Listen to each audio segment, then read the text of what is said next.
बैत उक़बा कुबरा के तकरीबन 2.5 महीने बाद जब हज़रत मोहम्मद सल्लल्लाहु अलैहि वसल्लम 53 साल के हो गए और नबूवत का 13वां साल चल रहा था और मुशरिकीन मक्का ने आप सल्लल्लाहु अलैहि वसल्लम और सहाबा कराम का जीना मुश्किल कर दिया था, तो अल्लाह ताला ने मदीना मुनव्वरा की तरफ हिजरत का हुक्म दिया।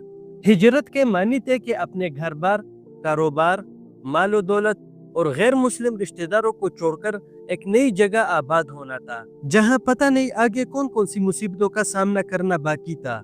नबी अकरम सल्लल्लाहु अलैहि वसल्लम ने मक्का, हबशा और आसपास कबीलों के मुसलमानों को मदीना की तरफ हिजरत का हुक्म दिया, तो वो आहिस्ता आहिस्ता जाने लगे और मुशरिकीन ने उनके लिए हिजरत में रुकावटें ज्यादा कर दी।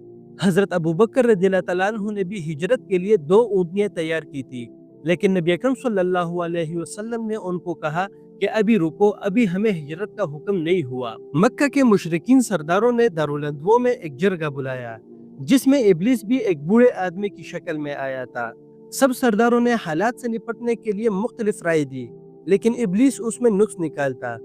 फिर अबू जहल ने एक मशवरा दिया कि सारे कबीलों से एक एक नौजवान की एक जमात बना के नबी अकरम सल्लल्लाहु अलैहि वसल्लम को कत्ल कर देते हैं, और फिर बनु हाशिम सब कबीलों से लड़ाई नहीं कर सकेगा और हम खून बहा दे देंगे।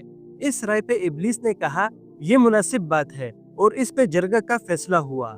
अल्लाह ताला के हुक्म से हजरत जिब्राइल अलैहिस्सलाम नबी अकरम सल्लल्लाहु अलैहि वसल्लम की खिदमत में हाजिर हुए और उनको मुशरिकीन के इस साजिश के बारे में आगाह किया और अल्लाह ताला की तरफ से हिजरत की खुशखबरी दी।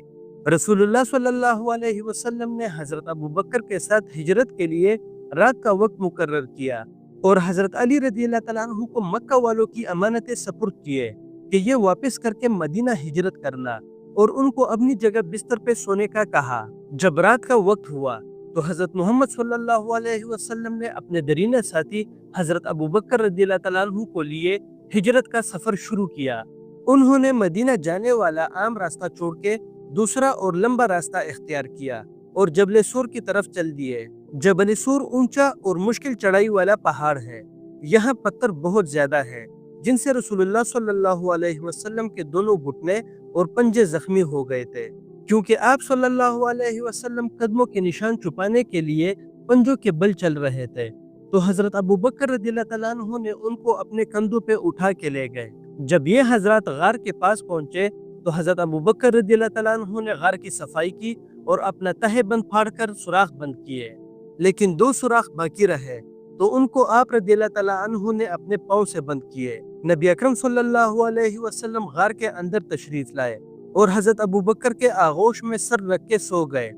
कुछ देर बाद हजरत अबू बकर रज़ियल्लाहु तआला अन्हु को किसी चीज ने सुराख में से डसा, तो वो नहीं हिले कि आप सल्लल्लाहु अलैहि वसल्लम की नींद खराब ना हो, लेकिन दर्द की शिद्दत से आंखों से आंसू बहने लगे, जो आप सल्लल्लाहु अलैहि वसल्लम के चेहरे मुबारक पे टपक गए और आप सल्लल्लाहु अलैहि वसल्लम की आंख खुल गई। आप सल्लल्लाहु अलैहि वसल्लम ने जख्म पर अपना लाब दहन लगाया और वो ठीक हो गया। इसी सफर की वजह से हजरत अबू बकर रज़ियल्लाहु तआला अन्हु का लक़ब यारे गार पड़ गया था।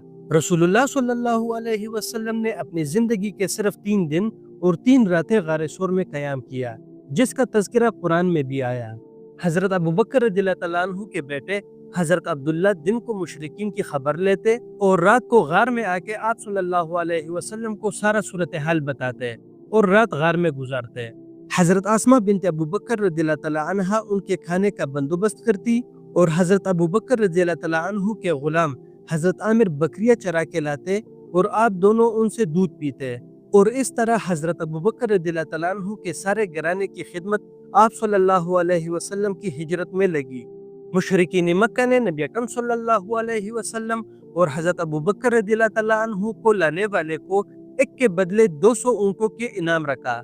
उस लालच में एक ग्रुप गार तक भी पहुंच गया था, जिनको देख के हजरत अबू बकर डर गए, तो रसूलुल्लाह सल्लल्लाहु अलैहि वसल्लम ने हौसला दिया और अल्लाह ने उनकी हिफाजत की। हजरत अबू बकर रज़ियल्लाहु तआला अन्हु ने नए रास्ते से मदीना जाने के लिए अब्दुल्ला बिन अरीक़त, जो कि सहराई रास्तों का माहिर और काबिल एतमाद था और मुसलमान नहीं था, उससे उजरत पे बात की थी।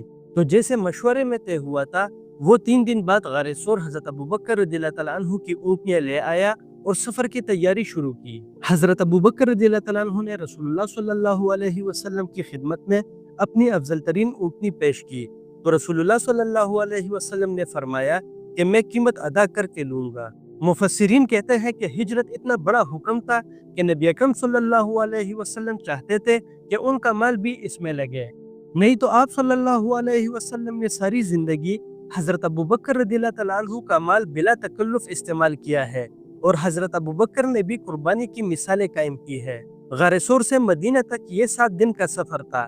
راستے میں رسول اللہ صلی اللہ علیہ وسلم کی کچھ لوگوں سے ملاقاتیں بھی ہوئی، جیسے کہ سراقہ بن مالک سے، جس نے مکہ سے انعام کی لالچ میں رسول اللہ صلی اللہ علیہ وسلم کا پیچھا کیا اور مدینہ کے راستے میں ان کو پا لیا۔ اس کو دیکھ کے حضرت ابو بکر ڈر گئے تو رسول اللہ صلی اللہ علیہ وسلم نے کہا، ڈرو نہیں، اللہ ہمارے ساتھ ہے۔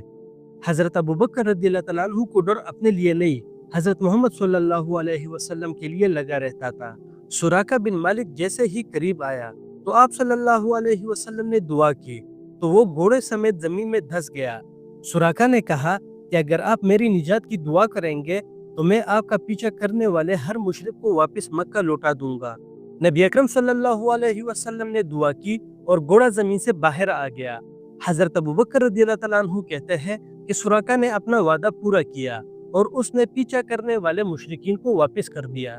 سفر کے آخر میں ان کی ملاقات اپنے قبیلے کے سردار بریدہ اسلمی سے ہوئی، جو اپنی قوم کے 70 لوگوں کو انعام کی لالچ میں لے کے رسول اللہ صلی اللہ علیہ وسلم کی تلاش میں نکلا تھا، لیکن ملاقات کے بعد رسول اللہ صلی اللہ علیہ وسلم کے اخلاق سے متاثر ہو کے یہ سارا قبیلہ مسلمان ہو گیا، اور حضرت بریدہ اسلمی رضی اللہ تعالیٰ عنہ نے اپنی پگڑی اتار کر نیزے سے باندھ کر سفید پریرا بنایا جو ہوا میں لہراتا اور بشارت سناتا تھا۔ نیزہ آپ صلی اللہ علیہ وسلم نے حضرت بریدہ کے ہاتھ میں دیا۔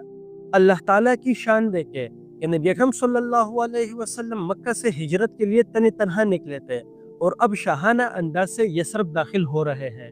مدینہ کے صحابہ آپ کی تشریف آوری اور استقبال کے لیے روز انتظار کرتے۔